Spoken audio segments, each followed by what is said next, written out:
Asia, Zach Smith, Waco Trib. First time in the NCAA tournament. What's it like? What are your emotions? You had a long career, but you're kind of finally here. What are the emotions? Yeah, it's crazy to think I've been in college so long and haven't been in the NCAA tournament. But yeah, I haven't seen it, but also like the NCAA tournament hasn't seen me. I'm blessed to be here in this position with my teammates and to get the tournament going. Okay. Let's go. So Chad in the front first, then we'll go to the back row. I guess, Sarah, for you, Chad Vothreen, KWTX. Sarah, for you, you've been around this block a couple times now. What is kind of your mindset going into this week? And you've had a couple tournaments under your belt. What's your mindset? I'm excited. I think, we have a few people on our team that hasn't been to the tournament, and I think this group is so special. We hadn't played in a while, so I think, we're ready to get on the floor and play a 40-minute basketball game. We're going to come out shot like a cannon, so I'm excited to see us get on the floor and compete tomorrow. Damian Sortel at the Roanoke Times. Sarah, this one's for you. 4 years ago, your freshman year during that COVID season, you played Virginia Tech in the second round down in Texas. Does it feel like coming full circle that you're playing at Virginia Tech in your senior year for the NCAA tournament? I low-key kind of forgot that. That's how I feel like I'm a little old now that you just said that. But, yeah, it's kind of crazy to see them again, in my last year of college, it comes back around in full swing. College goes by fast. Like you said, I was just a freshman a few years ago, so to be playing them as a senior is kind of crazy. Additional questions for us? Let's go. Dre, do you feel like this team is, I think Nikki talked after the Big 12 tournament, you need to get back in the gym, get up some shots, all that fun stuff. Do you think this team has turned the page and is kind of ready for this kind of final chapter of the year? Yeah, I definitely think we turned the page. We've been in the gym constantly, nonstop for the past week and a half that we've been off, and I think we're super ready. We've been prepared. We've had some great practices, especially the last 3-4 practices. We've been really, really dialed in, really locked in, so we're ready for sure. Dre, kind of going off that, last couple days, didn't know who you are going to play. Is there a little bit more sense of relief now that you have opponent, don't have to kind of double dip and, prepare for two teams now? Is there a little more relief now that, it's Vanderbilt? It's definitely some relief for sure. We've been going over both of the teams' plays, in practice and things like that, and working on what we'll do defensively, kind of for both of them. But now that we know who, we could kind of set in and finally be okay, this is what we're going to do. This is our game plan and things like that. Back row. Hey guys, Kelly Gramlich, ESPN. I'm calling the game tomorrow. So for really any of you guys, but when Baylor is playing its best basketball, what do you feel like you guys are doing well in order to make that happen? I think it all starts with defense. I think when we have that defensive mindset, we come out strong, we come out gritty, we come out aggressive, and I think it just really enhances our offense. So it really starts with our defense. Go down the line, Sarah, then Driana. I think it also starts with communication. I think, we're at our best when we're communicating with each other, when we're accepting feedback and from the coaches and from one another, when we're telling each other, hey, this is what we see and what we don't see. So I think it starts with defense and communication. To piggyback off of them, I think it starts with our preparation and our focus and practice. When we have really good practice and when we're really locked in and focused, we come up with a dub every time, and we're really locked in on the game plan, knowing what we're supposed to do, toning in on our defense, like she said, and our communication and practice is really good as well. So overall, I think it just comes down to our preparation and our determination and our focus. I'll ask you all about Vanderbilt, having seen them last night with the win over Columbia. They're a team that's physical. They're a team that gets to the basketball. You all are great defending the three-point line, great shooting the three. What were your takeaways from Vanderbilt, and what can you all do to be successful? Dreana, we'll start with you. I think our main focus is to just match their aggression and to play our game of basketball. Like Asia said earlier, our defense makes us go. So I think us being defensive and being aggressive on the defensive end and rebounding the basketball, we can't let them get offensive rebounds. So we have to crash the glass, and I think Asia's going to do a great job at that for sure. Sarah, what stands out to you about Vanderbilt? I think, they're a great team coming from the SEC. They're a very, tough team. Like Dre said, they're going to crash the boards. But I think, we really have an advantage. We can get downhill at all positions. So I think it's about us just playing Baylor basketball, not letting their physicality, do anything to us. We know that we're going to have to finish over them because they're so long, especially at the guard size. So I think that's the biggest thing is just not letting the physicality take us out of our game. Sure. Asia, it's said that the tournament runs through the SEC. The Big 12 is right there as well, and you guys played a tough schedule and had success against NCAA tournament caliber teams. How has that prepared you for this game and for the entirety of this tournament? I mean, if you just think about it, just playing in the Big 12, I mean, you're playing night in, night out, great teams, aggressive teams. And so as I think about the SEC, I mean, Dre and I are pretty familiar with that and the aggressiveness they play with. So, I mean, it would just be like a memory. And I guess we'll have to just go back out there and just play our game, play Baylor basketball. Additional, well, Sarah. Well, kind of going off that for Dre and Asia, what is it about Baylor, coming from your previous stops, where that Baylor's enabled you both to thrive here and play some of your best basketball for both you guys? I think it comes with just knowing the game, and Coach Nikki knows the game well, and she knows how to put us in the right positions to score and be who we want to be, and just knowing that, like I said, Coach Nikki knows the game, so she knows how to put us in the right spots. And Coach Tony's a great defensive coach as well, so he puts us in the right positions for defense as well, so we can excel on both ends of the floor. And I think our coaches do a great job of just putting everybody in the right positions.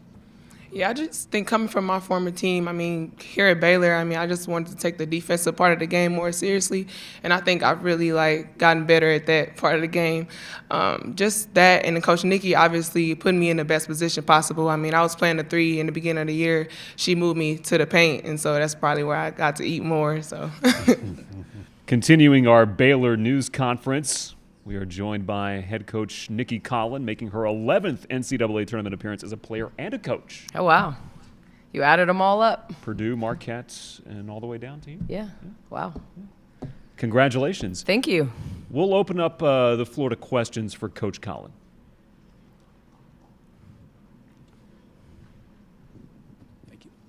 Derek Smith, Baylor Radio. So you had to wait a little bit to find out who the first opponent was going to be. When you saw it was Vanderbilt, what were some of the things that immediately came to mind about them? I think Shea has done an amazing job there. I think, I'd watched them early in the season beat Iowa State in Vegas, and I'm always watching games. So I think, kind of the turnaround in year 3 there has been really, really impressive. But I think they play like an SEC team. They have some size. They have athleticism. They've got a lot of really, really good pieces. So really good team, a team that's super motivated. I think, obviously a team that when you are in a playing game, that you just kind of we're right there on the edge. And so wanting to have that chip on your shoulder to prove that you belong here. And they certainly did that last night.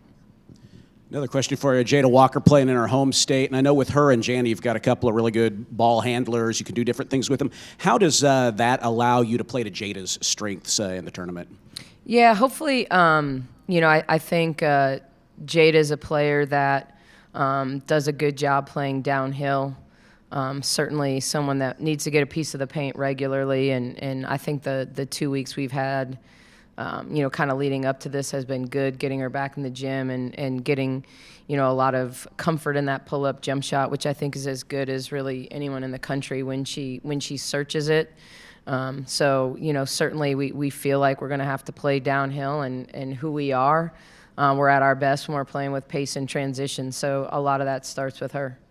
You had almost 2 weeks to prepare. What's that timeline been like for you and the team? I think there's 2 sides to it. I think for us, I thought it was really, really productive for us just getting a lot of shots up, a lot of volume of shots, really doing a lot of individual work, taking a step back, and having that development time. Most players today have grown up being personally trained. It's just the nature of how organized everything is from a young age. And so I think they thrive in a lot of ways when they're in the gym individually with a coach, personal attention, as much as there's shots that all of our guards get, they're all uniquely different. There's shots that all of our posts get, but they're all uniquely different. So to me, it's been like a really, really good cleanup, as well as a shot volume situation. Kelly? Hey, Coach. Kelly Gramlich, I'm calling the game tomorrow for ESPN. And I was talking to Dre and Asia when they were in here earlier about why they've been able to thrive here coming from different schools. They both cited you and how you've been able to put them in positions to be successful. Asia kind of playing more inside later in this year. So can you just tell me more about how you feel like you've put them in positions to be successful, those two players? Well, I think neither one of them fits in a particular box. They're not true low post players. They're not true ball handling guards. They're very hybrid-ish. I think we've got a lot of those players. And so, we obviously had a lot of success in certain ways early. And I think as the season went along, when there were gaps in terms of what our success looked like, it was about reassessing. Where is Asia being the most productive? Okay, let me get her back into that space. We spent a lot of time talking to Dre about, hey, she shoots about 33% from three, and at sometimes doesn't get inside and take advantage of mismatches that I think she's capable of, but really getting her to understand the threes that she makes. She's really, really productive inside the lane lines from three. She's struggled from the corner, so getting her to understand, we want her to take threes. We want her to take the right threes for her when she can walk into those trail threes, when she can be kind of in that lane line. She's really, really good from out there, but playing off two, playing on balance, and not being afraid to get in and mix it up, which is really kind of how they utilized her at Kentucky. She played inside a lot. And so I think a big part of her wanting to be at Baylor was how we pick, slip, pop, play off the bounce, and use them both in different ways. And so I think for Asia, it's getting her back to her comfort zone. She's at her best, quite frankly, when she's talking and flexing on people inside the lane, and not when she's out shooting threes. And it doesn't mean she's incapable of making threes, but when we get her playing downhill, when we get her playing with a little edge, and a little momentum, then it kind of snowballs for her. Coach, this is more of a general question. I heard someone ask this to Don Staley, and I thought it was a great question. What does a player need? If there's one thing, what does a player need to play for you? Heart. That seems so basic, but I'm really a basketball nerd. I love the game. I can point to the moment I fell in love with basketball and how it's kind of defined every part of my life since that point. So I very much consider myself a teacher of the game. That my goal is to always just keep giving back to the game that's meant so much to me. So when you play for me, you got to want to learn. It's not about yelling and screaming and maybe I'm not the greatest motivator, but I'm gonna show you the way. I think I'm good at communicating how we need to do things, how you can be individually successful, how we can be collectively successful. But it's like you got to want to learn the game, because we're going to teach the game. We're going to teach the terminology. We're going to teach the reads. We're going to teach, and it's even with this team this year, I would love a huge playbook, but when push comes to shove, this is not a team that's built for a big playbook. But we're talented enough and versatile enough that I've had to figure out, how does this team succeed? What things can we run, where we don't blow their mind away with 72 different plays, and you got to start here and you got to go there. And so really getting them to play off one another and share the basketball. Thanks, Coach. Derek Smith, Baylor Radio. The sweatshirt you have on, sometimes you, sometimes me, always us, always you. What does that slogan mean in regards just to this year's team in particular? Yeah, I think when we started the season, we didn't start with this. Ultimately, our team slogan is greater than. It's got biblical implications, but conceptually, like the idea of being better today than you were yesterday, being greater than in every walk of life, whether it's how we communicate or how we go about classroom and what we do in the classroom. But this was something when this season started, we maybe don't have anyone on the first 3 All-American teams. We don't have anyone that's honorable mention. Does that mean we don't have great players? No. I think we don't rely on any one player to play to and play through. And it can be different players on any different night. I think our first 7 games, we had 6 different leading scorers. And at some point in the season, we've had 8 different players on our team lead us in scoring with over 15 points. And so, really at the end of the day, it's about feeding the hot hand. It's about taking advantage of the mismatches that we have. It's about moving the ball to the most open player, and we've had success when it hasn't been, did I get my shots? Did I get the most shots? Did I get the most touches? It's about, hey, we won the basketball game. Here's why. Because we're deeper, because we're versatile, because we can take advantage of different ways that people are playing us because of our unselfishness. So it kind of Sadie Edwards on my staff tweeted it after, one of the wins that we had, and it's just kind of stuck.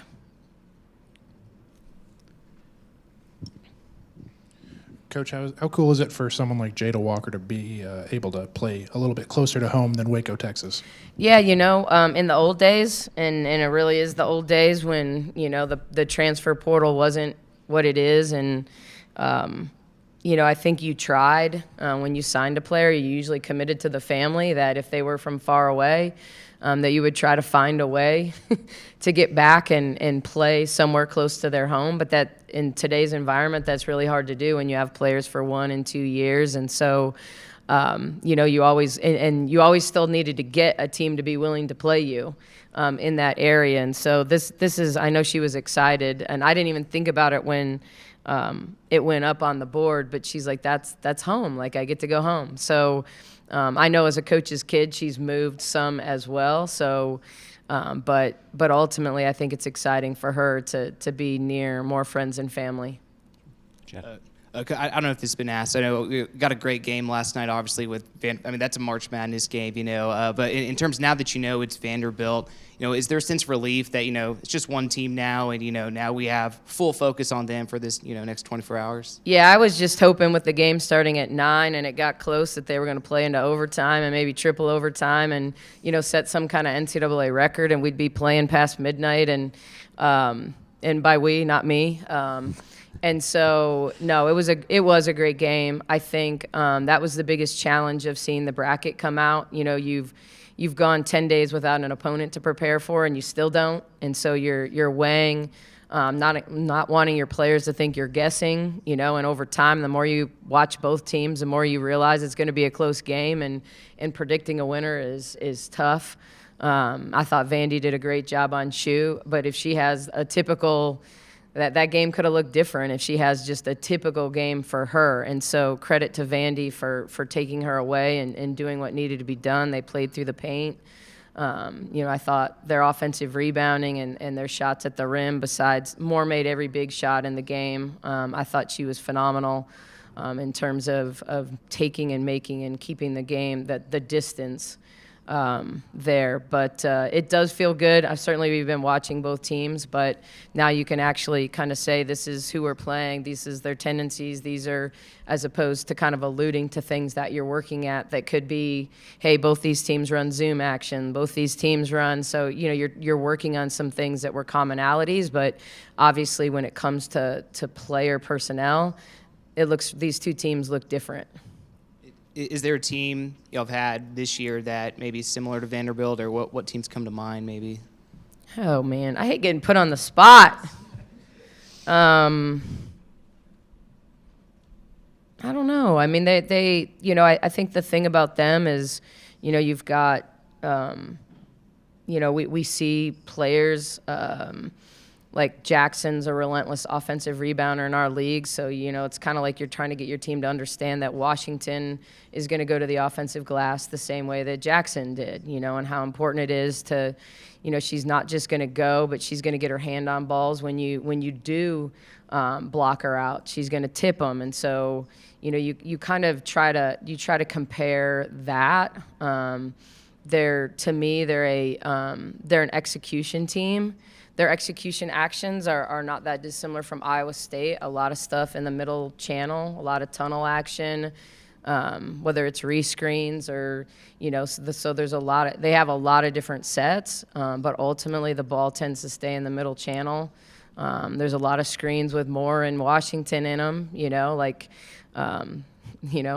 Cambridge can get downhill and make plays and is a little Quinterly-ish in terms of her ability to get steals and get her hand on balls. And so I don't know that it's easy to compare them to one team, but it's easy to compare things they do to things we've seen. You have to get them to play out of system, to beat them. Like, you got to get them to play out of system, because when they can screen, your tags have to be good on your ball screen coverage. You have to know player personnel. Who's a great shooter? Who do we have to run off the line? Who can we dig in off of?